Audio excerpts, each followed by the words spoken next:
How to apply detection and classification models to project in Supervisely. Make sure that you serve detection and classification models from corresponding serving applications.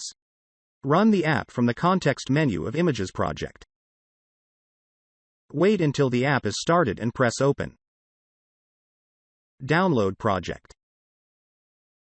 Select Served Detection Model.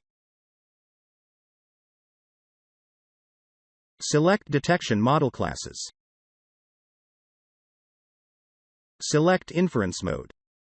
In our example, we have a high-resolution image. In this case, we recommend you to use Sliding Window Inference Mode.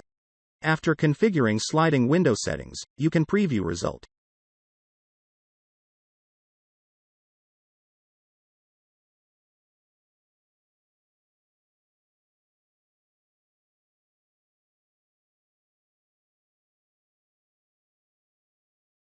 If you are satisfied with the result, press Save Settings. Select Served Classification Model. Select Classes for Classification Model. Results for selected classes can be previewed.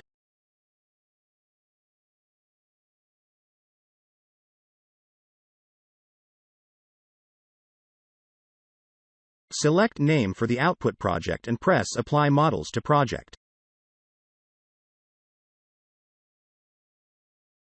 Let's see the result.